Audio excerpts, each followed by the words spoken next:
Hello everyone, welcome to my channel PK commerce study. तो friends, आज के इस वीडियो में हम लोग जानेंगे कि प्रबंध की अवधारणा क्या होती है, इसकी आवश्यकता लोगों को क्यों होती है। तो इसका बेसिक मीनिंग मैं बता दूं फ्रेंड्स कि प्रबंध करना इसलिए आवश्यक है कि व्यक्ति सामूहिक उद्देश्यों की पूर्ति में अपना श्रेष्ठतम योगदान दे सके, और हम दूसरे शब्दों में यह भी कह सकते हैं कि कोई भी उद्देश्यों को इफेक्टिव तरीके से प्राप्त करने की एक प्रक्रिया भी है। यानी कि किसी भी कार्य को इफेक्टिव तरीके से, यानी कि एक क्रमबद्ध तरीके से उसे प्राप्त करने के लिए, उस लक्ष्य को प्राप्त करने के लिए इफेक्टिव तरीके से हमें अपने लक्ष्य को अचीव करने के लिए एक प्रबंध की आवश्यकता होती है। इसीलिए प्रबंध को एक प्रक्रिया कहा जाता है। यानी कि फ्रेंड्स, अगर हम लोग कोई भी कार्य को करते हैं तो हमें प्रबंध की आवश्यकता जरूर पड़ती है। यानी कि स्टेप बाय स्टेप हमें किस तरह से कार्य को पूरा करना है,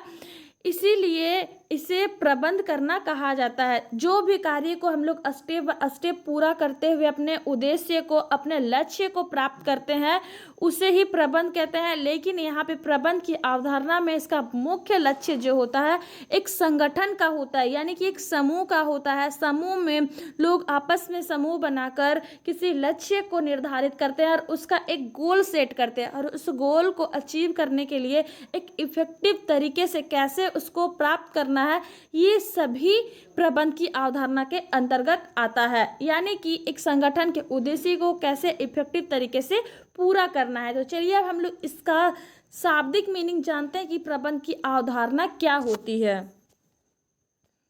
चलिए फ्रेंड्स, अब हम लोग शाब्दिक मीनिंग में समझते हैं कि प्रबंध की अवधारणा क्या होती है। कंसेप्ट ऑफ मैनेजमेंट, तो हम लोग बुक के माध्यम से समझेंगे। तो प्रबंध की अवधारणा निश्चित अथवा स्थिर नहीं है। यानी कि बुक के माध्यम से यह कहा जाता है कि जो प्रबंध की अवधारणा होती है, प्रबंध का जो कंसेप्ट होता है, कोई एक निश्चित नहीं होता है और फिक्स भी नहीं होता है। लेकिन समय एवं परिस्थितियों में परिवर्तन होने के कारण प्रबंध की अवधारणा में भी परिवर्तन होते रहे हैं। यही कारण है कि अब तक प्रबंध की अनेक अवधारणाएं विकसित हो चुकी है। यानी कि प्रबंध इसीलिए एक स्थिर और निश्चित नहीं है, क्योंकि समय समय के अनुसार सिचुएशन में परिवर्तन होते रहता है, तो उसमें प्रबंध में भी परिवर्तन होता है। इसीलिए प्रबंध की अवधारणा का कारण यही है कि वो बहुत ही ज़्यादा विकसित हो चुकी है। यानी कि अब तक प्रबंध की अनेक अवधारणाएं विकसित हो चुकी है। इन विभिन्न अवधारणाओं पर विचार करने से पूर्व एक लघु कथा का यह उल्लेख करना अनावश्यक ना होगा। कथानक के अनुसार 5 अंधे व्यक्तियों ने एक हाथी को पकड़ लिया, और जिसके हाथ में हाथी का जो अंग आया वह उसी रूप में हाथी की अवधारणा करने लगा। यानी कि एक चित्र में आपको दिखाया जाएगा। आगे आप लोग वीडियो के बने रहे, वीडियो को स्किप नहीं करें। मैं आप लोगों को दिखाऊंगी एक हाथी का चित्र। हाथी के चित्र में बहुत सारे 5 अंधे व्यक्ति हैं, जो कि जिस अंग में वो पकड़े हुए हैं उस अंग तक हाथी का हाथ जाता है। तो उस तरह से 5 अंगों को जिस तरह से वो छू रहे हैं, उसी तरह से प्रबंध की भी अवधारणाएं हो चुकी है। यानी कि हाथी का पैर पकड़ने वाले अंधे व्यक्ति ने उसे खंभा जैसा बताया है, और पूंछ पकड़ने वाले व्यक्ति ने उसे सर्प की संज्ञा दी है, और सूंड पकड़ने वाले व्यक्ति ने उसे बल्ली जैसा बताया, और कान पकड़ने वाले व्यक्ति ने उसे सूप जैसा बताया है। पेट पकड़ने वाले व्यक्ति ने हाथी को मस्क जैसा बताया है। उसी प्रबंध को भी जिस व्यक्ति ने जिस रूप में देखा, उसने उसी के अनुरूप प्रबंध की अवधारणा को ली है। यानी कि फ्रेंड्स, यहाँ पे एक चित्र के माध्यम से यह भी बताया गया है कि प्रबंध को जिस रूप में जिसे समझा, जिस तरह से हाथी को अंधे व्यक्ति ने जहाँ जहाँ पकड़ा उसी के हिसाब से उसको समझ लिया। यानी कि जो हाथी के पैर को पकड़ा उसे खंभा समझ लिया, पूंछ को पकड़ा वो सांप समझ लिया, और सूंड को पकड़ा उन्होंने बलि समझ लिया, और कान को जो पकड़ा जो व्यक्ति वो सूप समझ लिया। तो इस तरह से जितने व्यक्ति ने जहाँ जहाँ अंधे व्यक्ति ने पकड़ा उसे उसके अकॉर्डिंग उसे समझ में आया कि ये इस तरह से है, यानी कि सभी ने अलग अलग उसकी संज्ञा दी। इसी प्रकार से प्रबंध की भी अवधारणाएं हैं, सबकी सिचुएशन अलग अलग होती है, उसी रूप में बहुत सारे लोगों ने भी इसकी अवधारणाएं अलग अलग रूप में दी है। आगे आती है हमारी सम्मति में प्रबंध की विभिन्न अवधारणाओं का वर्णन करने से पूर्व अवधारणा शब्द का अर्थ स्पष्ट करना आवश्यक है। यानी कि हमारी जो समझ है उसके अकॉर्डिंग हमें यह समझ लेना बहुत ज़्यादा आवश्यक है कि अवधारणा शब्द का स्पष्ट किस प्रकार से करें। यानी कि जो वेबस्टर शब्दकोश हैं उन्होंने अवधारणा को किस तरह से कहा है। अवधारणा एक निराकार विचार है जिसे विशिष्ट उदाहरणों या दृष्टांतों एवं सामान्यीकृत किया गया है। वास्तव में अवधारणा एक विचार और मन स्थिति या धारणा है जो किसी भी व्यक्ति, क्रिया, तकनीक आदि के संबंध में व्यक्ति के मन मस्तिष्क पर अंकित होती है। यानी जो वेबस्टर शब्दकोश है उनका मानना है कि जो अवधारणा शब्द वो मन स्थिति पर डिपेंड करता है कि वस्तु, क्रिया और तकनीकी आदि से संबंध जो व्यक्ति के मन में आता है, जो चीज़ उसके विचार में आता है, वही चीज़ प्रबंध की अवधारणा है। तो वेबस्टर ने यही कहा है। उन सभी के विचारधाराओं का अध्ययन करने के पश्चात प्रबंध की अवधारणा का अध्ययन निम्नलिखित शीर्षकों के अंतर्गत किया जा सकता है। तो चलिए आगे हम लोग देखते हैं कि प्रबंध की अवधारणा को किस तरह से और विकसित किया जाता है। उससे पहले फ्रेंड्स मैं आप लोगों को दिखा दूं कि देखिए यहाँ जो हाथी का चित्र दिया गया है, यहाँ पे 5 अंधे व्यक्ति यहाँ पे बैठे हुए हैं।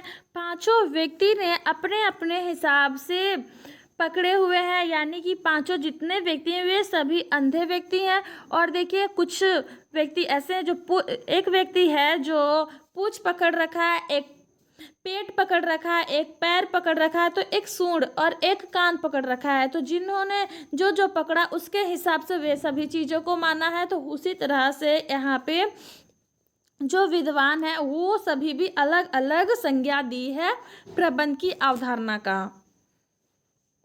तो पहला पॉइंट आता है फ्रेंड्स आप लोगों का कार्यात्मक अवधारणा, यानी कि जो शीर्षक के द्वारा दिया गया, शीर्षक के अंतर्गत निकल कर आया, वो कार्यात्मक अवधारणा के रूप में निकल कर आया है कि कार्यात्मक अवधारणा है।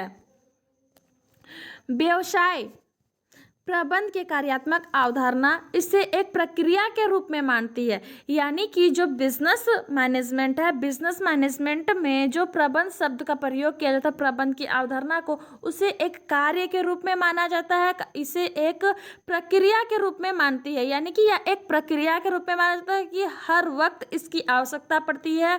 बिजनेस में हर जगह पे स्टेप बाय स्टेप प्रबंध की आवश्यकता पड़ती है। तो इस अवधारणा को मानने वालों में कौन कौन व्यक्ति शामिल हैं, तो यहाँ पे आ जाते हैं आप लोगों के हेनरी फ्योल जी मानते हैं कि प्रबंध की अवधारणा एक प्रक्रिया है। और पीटर एफ ड्रकर का भी मानना है, थियो हेमन, जॉर्ज आर टेरी, कुंटज ओडोनेल, मिसवर्ल, बेच, मैकफरलैंड आदि जितने भी प्रमुख विद्वान हैं, ये सभी का मानना है कि व्यवसाय प्रबंध की एक कार्यात्मक अवधारणा है। जी.ई. मिलवर्ड के अनुसार कहना है उनका कि प्रबंध एक प्रक्रिया है जिसके माध्यम से नीतियों का क्रियान्वयन, नियोजन किया जाता है, नियोजन एवं पर्यवेक्षण किया जाता है। यदि देखा जाए तो आधुनिक प्रबंध अवधारणा का व्यवहारिक रूप प्रबंध की प्रक्रिया, इसलिए आधुनिक प्रबंधक प्रबंध को एक प्रक्रिया के रूप में परिभाषित करते हैं। तो सेकेंड अवधारणा निकल कर आता है कि नेतृत्व रूपी अवधारणा, लीडरशिप कंसेप्ट, यानी कि आधुनिक प्रबंध की अवधारणा का आशय एक ऐसे विचार शक्ति से है फ्रेंड्स कि जैसे कि आधुनिक यानी कि जो मॉडर्न युग में जो प्रबंध किए जाते हैं, प्रबंध करने के लिए नेतृत्व का होना बहुत ही ज़्यादा इम्पोर्टेंट होता है। यानी कि ये प्रबंध जो होता है एक नेतृत्व के रूप में होता है, यानी कि एक लीडरशिप के रूप में होता है, जो कि संगठन के निर्धारित लक्ष्यों को प्राप्ति हेतु नेतृत्व द्वारा संपूर्ण संगठन में प्रयुक्त की जाती है। यानी कि जो भी आज के इस मॉडर्न एरा में बिजनेस किया जाता है या फिर किसी भी कार्य को किया जाता है तो इसमें एक प्रबंध में लीडरशिप की आवश्यकता होती है। सामान्य स्तर पर औपचारिक रूप से इस प्रकार के नेतृत्व का निर्माण एवं विकास संगठन के वातावरण एवं उसके सदस्यों की आवश्यकताओं के रूप में ध्यान देते हुए किया जाता है। ऐसा नेतृत्व व्यापक रूप से लागू होने पर ही संपूर्ण संगठन में कुशलता एवं संतुलन एवं निरंतरता की स्थापना की जाती है। यानी कि अगर प्रबंध किया जाता है और उसमें एक फॉर्मल तरीके से किसी व्यक्ति को नेतृत्व करने के लिए उसे लीडर बनाया जाता है एक समूह का, और वो अच्छे से ध्यान में रखते हुए किसको किस व्यक्ति से कितना काम करवाना है, कौन सा काम कौन व्यक्ति करेगा, ये सभी का वो कंट्रोल करता है, वो अपने अकॉर्डिंग नेतृत्व करता है और उसे खुद हैंडल करता है। तो इस तरह से जो बिजनेस का लक्ष्य होता है एक नियंत्रित तरीके से चलता है और इसकी निरंतरता हमेशा स्थापित हो जाती है और एक कुशल नेतृत्व द्वारा उत्पादन एवं उत्पादकता में वृद्धि हो जाती है। तीसरा नंबर में आता है कि वैज्ञानिक अवधारणा, यानी कि वैज्ञानिक अवधारणा भी निकल कर आई है। साइंटिफिक कंसेप्ट का होना जरूरी है। टेलर, थियो, हैमन एवं अन्य कुछ प्रमुख विद्वानों के अनुसार वैज्ञानिक अवधारणा प्रबंध की आधारशिला है। यानी कि जो प्रबंध है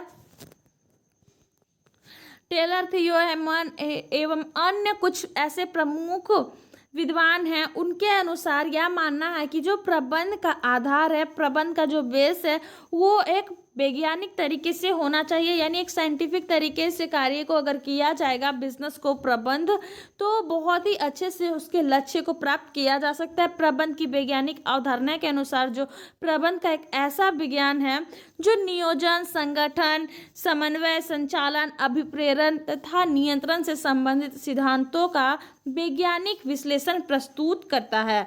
प्रबंध के अंतर्गत की जाने वाली क्रिया का कुछ वैज्ञानिक आधार भी होता है। यानी कि जो एक संगठन बनाकर बिजनेस किया जाता है फ्रेंड्स, तो उसमें से सबसे पहली बात नियोजन किया जाता है, फिर संगठन बनाया जाता है, फिर संगठन में लोगों को समन्वय किया जाता है, फिर संचालन यानी कि एक समूह बनाया जाता है, फिर उसे मोटिवेट करके उसे किस तरह से नियंत्रण में रख के प्रबंध करना, ये सभी को प्रस्तुत किया जाता है। तो एक या साइंटिफिक तरीके से किया जाता है, इसीलिए वैज्ञानिक अवधारणा को भी प्रबंध की अवधारणा में सम्मिलित किया गया है। चौथा पॉइंट आता है आप लोगों की अवधारणा में अन्य लोगों द्वारा तथा उनके साथ मिलकर कार्य करने की अवधारणा भी होती है। Getting things done through and with others concepts, यानी कि जो अन्य लोगों के द्वारा जो कार्य कराने की अवधारणा होती है, ये प्रबंध के अंतर्गत ही आता है। यानी कि प्रबंध का एक शाब्दिक मीनिंग निकल कर आता है कि अगर प्रबंध वह व्यक्ति जो किसी दूसरे से कार्य करवाता है वही प्रबंध है। इसीलिए यहाँ पे बताया गया है कि अन्य लोगों द्वारा साथ मिलकर जो कार्य किया जाता है वो भी कार्य प्रबंध की अवधारणा है। कुछ व्यक्ति प्रबंध की अवधारणा का अर्थ अन्य व्यक्तियों से कार्य लेने से लगाते हैं। इस अवधारणा के समर्थकों का कथन है कि प्रबंधक दूसरे व्यक्तियों से कार्य कराते हैं और स्वयं कोई कार्य नहीं करते। यानी कि कुछ विद्वानों का यह मानना है कि जो मैनेजर होता है वो दूसरे व्यक्ति से कार्य कराते हैं और वो सिर्फ ऑर्डर करते हैं, वो कुछ भी नहीं करते हैं।